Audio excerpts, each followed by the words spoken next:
Hello, I'm Jason Turvey, and want to welcome you to another one of my interviews. And I'm very, very pleased to introduce Paul Embery. Paul Embery is a firefighter. He's a columnist for Unheard. He's also a trade unionist, and he's also a published author. His latest book, Despised, discusses why the modern left hates the working class. And I have to say, this is my own copy. I've read it and I've very much enjoyed it. Excellent book. Paul, hello, and thanks for joining us. Hi, Jason. Good to be with you. Yeah, thanks very much. Right, I just wanted to start off. Obviously, we're both sat here in the middle of a lockdown that seems to have gone on forever, but we're 12 months into what is one of the, if not the biggest pandemic we've had in over 100 years, spanning the entire world.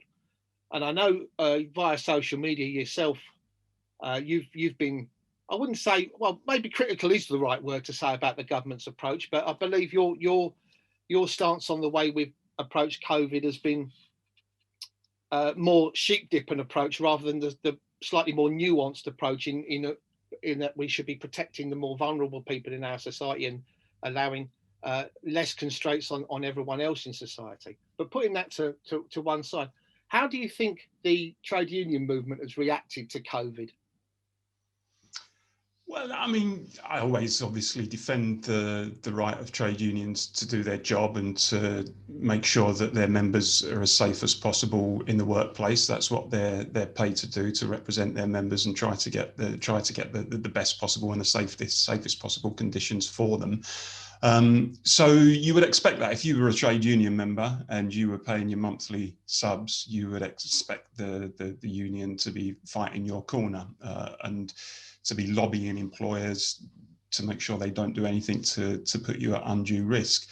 I think there's the wider argument that you have to then take, and you touched on it in your introduction about the government's approach, about how we as a nation have handled the whole pandemic. And where I'm slightly concerned, or more than slightly concerned actually, is that there seems to be a kind of rigid orthodoxy that has crept into the debate, and anyone who, even if they just sort of mildly challenge the blanket lockdown approach, including some eminent experts, by the way, people who are experts in their field in epidemiology, etc., who have challenged the blanket lockdown approach, are, silenced and often accused of not caring about certain sections of the population, etc. And the whole term lockdown skeptic has taken on a particular connotation, where people think that to be a lockdown skeptic is inherently to be wrong. But we just need to remind ourselves sometimes what the government has done is almost unprecedented, which is effectively to subject millions of healthy people to house arrest, essentially. And not to be skeptical about that in whatever the circumstances strikes me as a bit weird. So I don't think it's wrong or immoral in any way to be a lockdown skeptic. And I think it is right to ask questions about, look, was there a better approach, an approach taken by some countries, like Sweden and Japan, where their figures per head of the population are better than ours? Where they've taken a different approach. Could we, for example, in this country, have made a much more targeted approach in terms of throwing all the resources of the state and civil society at protecting the genuinely vulnerable, while so far as possible allowing other people to go about their business? But it seems that now is almost off limits as a debate, and I find that quite chilling actually, because the truth is there will come a time where there has to be a reckoning about the approach that's been taken, where we will look at the devastating impact in terms of the economy, in terms of the other health problems that people experience as a result of lockdown, in terms of cancer treatments being cancelled, in terms of rises in cardiovascular disease, the wider impact on the economy as a result of whole industries and businesses being destroyed, millions of jobs being lost, what impact that has on people's health and the well-being of the country. And these are serious questions that can't be ignored and can't be dismissed with abuse. And I think we need to ask those questions, frankly. Yeah, absolutely. Yeah, we're living in very, very uncertain times, and I think there was a slight lag on, obviously, that we for workers, I mean, not in terms of COVID. We had about 6 to 9 months of COVID, and now we're seeing the industrial effects of COVID in workforces, where we've had the dispute in British Airways with the fire and rehire. You'll know about the one going on with the GMB and British Gas. Yeah, British Gas. And they're not isolated, and they won't be the only ones either. I fear a hell of a battle in the next 12 to 18 months at least for trade unions and trade unionists everywhere. But you touched on something then about this almost oppression of alternative views. And one of the things I wrote down, again, it's something that you wrote about in your book as well. And it was something that the British trade union movement had a conspicuous mutism over, which was the Gilets jaunes movement in France. Now, obviously, COVID put the kibosh on a lot of what they were doing, obviously, because they were locking down themselves. But what were your reflections on the British trade union movement's reaction to that campaign that was taking place in France virtually every weekend for months? Well, the British trade union movement completely ignored it. There was no solidarity whatsoever, so far as I could see, by word or by deed from any element, certainly not the official elements of the British trade union movement. And you're right, it's something that I touch on in my book, because it just strikes me as bizarre, really, that, you know, for all that the British trade union movement, the leadership at least of the movement, likes to wax lyrical about its internationalist credentials, how it's, you know, willing to stand shoulder to shoulder with workers abroad who are in struggle against their governments or their bosses. And here you had a struggle just the other side of the channel, by largely ordinary working class people who came together. They were angry at austerity, they demanded more democracy, they were angry at the cost of living, a whole range of things that actually most trade unionists and ordinary workers would be supportive of in normal circumstances. But in this case, it was ignored, and it struck me that actually the reason being that the Gilets jaunes were just a bit too working class. They were just a bit too rough around the edges. They were quite patriotic. You know, they would wave the French tricolour on their marches. And because of that, the trade union leadership in this country, which has unfortunately, I think, largely become a mouthpiece of the liberal class and the London liberal class, was very uncomfortable at that sort of movement. They couldn't relate to it in any way, and they kind of dismissed it as something that was a bit too nationalist, really, and a bit too populist.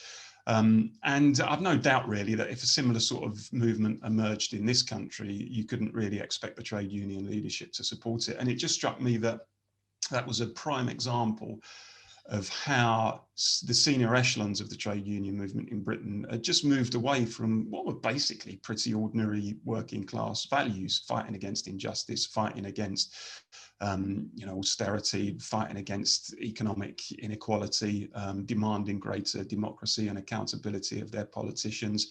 All the sorts of things that the British trade union movement once upon a time would have been perfectly happy to support, but in this case, no. But, you know, the trade union movement in Britain is more than happy in most circumstances to pledge solidarity to most groups of workers fighting abroad, whether it's in Cuba or Venezuela or whatever. They're constantly talking about their internationalist credentials, and they like to flaunt them. But in this case, they didn't. And those, I think, are the reasons why. Yeah, absolutely. It's very, very strange, isn't it? Because, like you say, the trade union movement always leap at the chance to get behind an internationalist cause, and here they were with one less than 20 miles coast to coast from us, and it was largely ignored. It also strikes me as strange because ostensibly the majority of working class, or the majority of the trade unions membership, is still working class people. So do you have any ideas as to why there might be this schism between the executive end of the trade union movement and the actual membership end? I think there's been big changes in the trade union movement over the last 40 years, really. I mean, Thatcher came to power in 1939. The 80s was marked, really, by a period of an attack on the trade union movement, the implementation of very restrictive trade union laws. That coupled with a general sort of deindustrialization and the disappearance of industries that were heavily unionized, I think has had a huge impact on trade union membership figures. I mean, in 1980, I quote in the book, trade union membership figures in this country were around about 13 million. At the moment, it's about half that, it's about 6.5 million.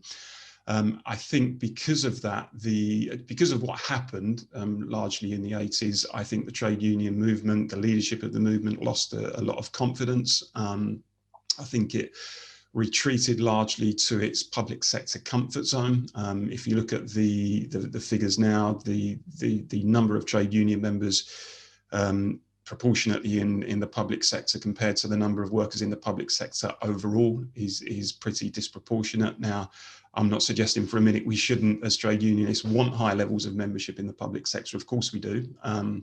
But equally, there are huge parts of this country where in the private sector, trade unionists are just simply not represented. And, you know, the worrying thing is with the emergence of the gig economy and precarious and transient employment and 0 hours contracts, etc., trade unions are as needed in the public sector in the private sector more than ever. But you know, they're just not represented. There doesn't seem to me to be any sort of strategy to try to win membership in the private sector.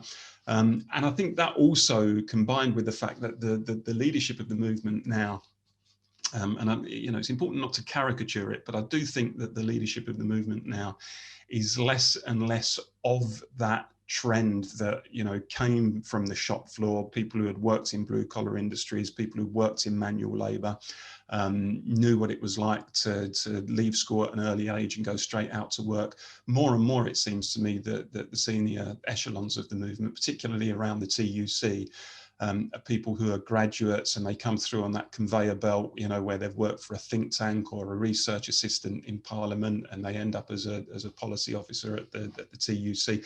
And actually, because of that kind of very liberal, cosmopolitan, metropolitan worldview, have less and less sympathy and understanding of the type of people in the sort of post-industrial parts of Britain working in the private sector who they really should be representing. So that's all of that really, I think, has resulted in a schism and in the sidelining really of the trade union movement. I think that's tragic, actually.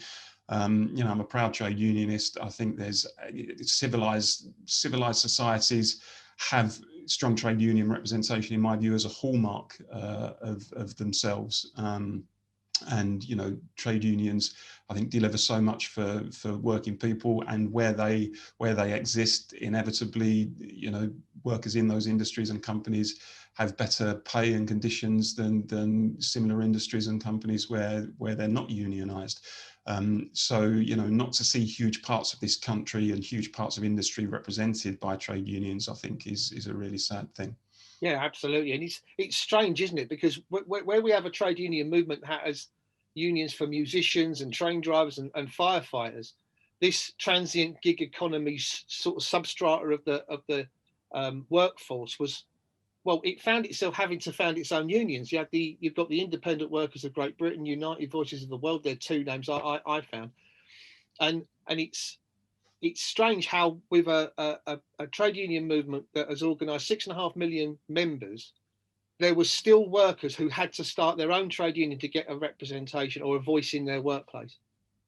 Yeah, and I think part of the problem is you know, the phenomenon over recent years of, you know, the constant amalgamations of unions where they've moved away from their specialisms, from being particular industrial trade unions, and they've just become these general super unions. The problem is when you have a super union, you tend to have a super bureaucracy, and that bureaucracy becomes further and further removed from the rank and file membership, and doesn't necessarily have the focus on specific industries.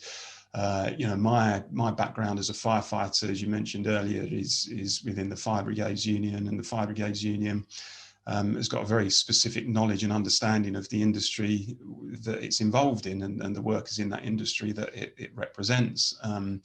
But you know, I'm not being critical of other unions that have merged. In some cases, I think that's been driven by financial imperative.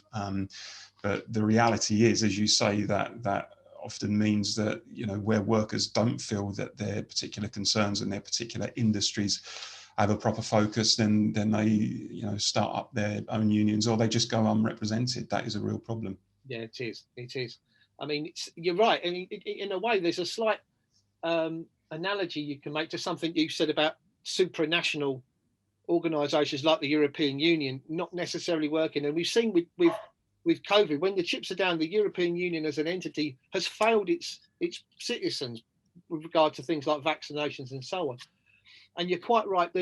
I understand why unions would merge, because obviously there's strong financial pressures on them, because they all have their own membership departments, and they have the finance departments and admin and all those sorts of things. But there is alternatives. There are such things as federations. Unions can merge on a federal basis, so they share back office functions, if you like, but allow reps and organisers to keep the specialism that makes, for sake of the argument, the fire brigade union so strong in its industry. Yeah, and each their own. Every union has got to decide what's best for it. And you can understand, as I say, where there are particular financial pressures and unions are on the brink of going out of business potentially. Then I guess often there's no choice but to merge. The important thing is, I think, that it's crucial, I think, to have that democratic accountability. If you look at, for example, elections for senior positions in many trade unions now, the turnout is pretty appalling. Many people don't vote because they think that they just can't necessarily influence things, or they just don't feel that the union is responsive to their concerns. I think there's a danger that we fall into the trap of having most trade union members believe that it's an organisation that's just there for them personally, should they need it. Now, of course, trade unions should be there for members personally when they need it, for example, discipline and grievance and legal representation, etc. But they shouldn't lose sight of the fact that they're also collective organisations that are there to use their common strength to campaign industrially for better pay and conditions, and more broadly to try to influence the political debate more widely. It's the twin thing, I think. It's about campaigning in the workplace, and it's about doing what you can industrially to exert pressure on employers to deliver better pay and conditions, but trying where you can to influence politicians and to change legislation to work in favour of your members' interests as well. But unions are at their best when they're living, breathing democratic organisations that have got that organic link to their members, and where members feel that they can genuinely influence what's going on at the top. Where that doesn't happen, that's what leads to low turnouts in elections. And I think there's also a danger that the bluff is called of trade union leaders who purport to speak on behalf of their members publicly. But when you scratch below the surface, the media can say, well, hold on a second, you were only elected on a tiny percentage of the vote. So it actually doesn't help your bargaining power when you're trying to campaign on behalf of your members if only a handful of them in terms of percentage voted for you. So it's in everyone's interest, I think, from a trade unionist point of view, to make sure that there is that democratic engagement. But it often doesn't happen, and that's a real problem. Yeah, absolutely. I just wanted to go back on a point you made earlier on about the changing outlook on the part of the trade union movement over the last 40 years. And one of the areas where the changing outlook has been most stark is towards the European Economic Community, now the European Union. Can you explain to someone who might scratch their head and say, well, hang on about, in the 70s we were anti-EU or anti-EEC, and now we've got a trade union and labour movement that's almost ostensibly completely in favour of it. Can you explain where we've gone from that to this? It's a fascinating topic, isn't it? And it is really, I think, one of the talking points of modern politics, how the trade union movement, the broader labour movement and the left have done this complete about turn. Where, as you say, if you go back to the 70s, the 1975 Common Market referendum, a majority of trade unions campaigned for no in that referendum. A huge part of the Parliamentary Labour Party campaigned for no, including some real big hitters, the likes of Tony Benn and Peter Shaw and Michael Foot. And there was a very, very rich tradition of Euroscepticism within the Labour movement. And that's because I think, those people believed in democracy and self-government and the right of ordinary workers to govern themselves. And they looked at what was developing then as the European Union and saw that it was really a boss's club, a capitalist club, which worked in the interests largely of capital and not in the interests of workers. And in fact, if you look at the development of it since then, it's gone more and more in that direction. I think a large part of it was something that we touched on before, which was the hammering that trade unions took in the 1980s. And, you have to remember we had the miners' strike, the imposition of anti-trade union laws. We saw deindustrialization. We saw trade union membership numbers plummeting.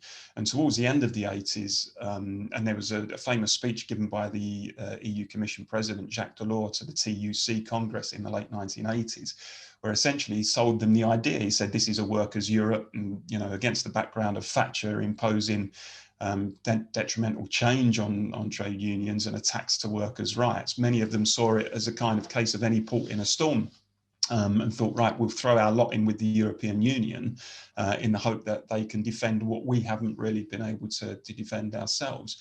I think allied to that, the change in demographic of the left during that period as well, where it was starting to become much more kind of middle class, very sort of cosmopolitan liberal in its worldview, that chimed with that new sort of pro-European approach. And we've got to a position now where that kind of Euroscepticism on the left is a fringe position. And when actually you look at the EU and how so many of its kind of laws and directives are hostile to the principles of trade unionism and socialism and democracy, and the fact that it is, an institution that's fervently in favour of pro-market forces, supports austerity, supports privatisation, etc. It just beggars belief, I think, that anyone on the left should be so infatuated with it. And the fact that so many organisations and people on the left were so hostile to the idea of Brexit, I think is indicative of how far we've moved away from the original principles. But there you go. It's a debate. It's an ongoing one, but it certainly is a talking point. That's for sure. Yeah, absolutely is. I mean, the argument I've had made to me, amongst others, about our continued membership of the European Union was somehow the European Union was a counterweight against the Tories. And the argument I've always made is, well, I've seen two huge tranches of anti-trade union legislation be put in by the Tories, and the EU didn't bat an eyelid. And the truth is, the most advances made by ordinary working class people in this country throughout history have come about through trade union campaigning and making demands of politicians, and then legislation being implemented. If you look at national minimum wage, trade union recognition, health and safety laws, etc. And Tony Benn always used to say, it's not about whether or not you get more maternity leave, as he said, from Madame Papandreou, who was one of the EU commissioners at the time, or Madame Thatcher, who was the Prime Minister at the time. He said it's about democracy and about accountability, having the power to elect and remove those people who make the laws under which you have to live. And the left, as he said, too often preferred what it saw as the good king over the bad parliament. And I think the danger, actually, and I made this point a lot during the referendum campaign, is that if the trade union movement just keeps giving the impression that the only way we can really guarantee our workers' rights is to be part of the European Union, and to hope that they come to our rescue, people will start asking the question, well, what's the point in being in a trade union then? Isn't a trade union supposed to defend my rights and to campaign for me? And that's where we should be, I think, fighting hard to defend workers' rights through trade union campaigns and through the wider labour movement, but also arguing that we should have as much democracy as possible, and have the right to elect and remove those who make our laws. And that's what the left was once about, and it should be again, in my view. Totally agree. The next question I was going to ask is probably a slightly depressing one, maybe, but do you think the trade union movement's managing its own decline? I think there's a danger of that. As I said before, I think there doesn't strike me that there's any kind of serious strategy to get into those industries and those areas where trade unions are just not represented at the moment. I mean, there are vast swathes of post-industrial Britain, and not just post-industrial Britain, but other parts of Britain, vast swathes of private industry that are just not represented. In many cases, I suspect workers don't even really know what a trade union is, which is, you know, a real departure from 20 or 30 years ago, where even if you didn't necessarily agree with trade unions or like them, you knew that trade unions were there to defend people in the workplace and to use their collective strength to campaign for better pay and conditions. In many cases now, I think particularly younger workers just don't necessarily understand the history of that or the purpose of trade unions. I think there's a danger that trade unions are just kind of seen almost as charitable organizations, you know, charities that, as I said earlier, are just there to sort of help people when they've got individual problems. And I think, you know, the danger also is that where trade unions now sort of branch out into lots of other services, you know, they provide discounts with particular retailers, they provide insurance and that kind of thing. I'm not necessarily saying that stuff is wrong, but it shouldn't be the focus. It's not the bread and butter of what trade unions are there for. They're campaigning organisations, you know, which are there to fight for the interests of workers. So yeah, in terms of managing its own decline, whether consciously or not, there's a danger that that's happening. And you know, you have this argument sometimes where people say, well, you don't need trade unions anymore. The working class, you know, doesn't really exist anymore. You know, we don't have those heavy industries. We don't have cotton mills like we used to have. But you know, as I said, we have call centres where thousands and thousands of people are working, often in not particularly pleasant conditions for not particularly good pay. We have these huge warehouses now where people are working, you know, sometimes on 0 hours contracts and often, you know, being treated pretty poorly. And as I said, the gig economy and things like that, which are, in many respects are the sort of modern day equivalents of the cotton mills. And those are the people we should be representing. I mean, one of the lessons from history we should study is perhaps the emergence of the new unionism in the late 1800s, where, you know, before then it was kind of craft type unions where it was quite an exclusive thing. But then you had, you know, the likes of Ben Tillett and others and Will Thorne, who came along and said, actually, we need to tap into the vast number of workers, millions of workers in this country in ordinary sort of semi-skilled or unskilled jobs who are just not represented by trade unions. And that's where our focus needs to be in terms of organising those workers. And it seems to me we need to perhaps do again today what we did then back at the end of the 19th century. But I don't see it happening anytime soon. No, it's quite a depressing thought. I mean, I worked in and around East London for most of my career, and I see people getting on the bus to go to the Amazon place. There's a bus that picks up outside Barking Station at the crack of dawn, and they all pile on and off they go to the Amazon warehouse. I think so, at Grays or Thurrock or somewhere like that to do their day's shift. And obviously the tubes are packed in that part of London of people travelling to construction sites, and they're the people that the trade union movement has kind of missed. It's gone off the radar, those people, but they're in jobs where they don't get sick pay, the wages aren't great, and the employment's precarious. They're the very people that the trade union movement should be defending. Yeah, no, absolutely. You know, there's a huge army of labour out there that's not represented in the workplace, and for as long as that remains the case, then the trade union movement has got to accept responsibility for it, because those, as you say, are the very people we should be looking to speak up for in the workplace. Yeah, absolutely. I'm going to call the interview to a close, but there's one question I want to put to you, and I'm going to ruthlessly steal something from the trigonometry interview that you did, which was, what isn't the trade union movement talking about that it should be talking about?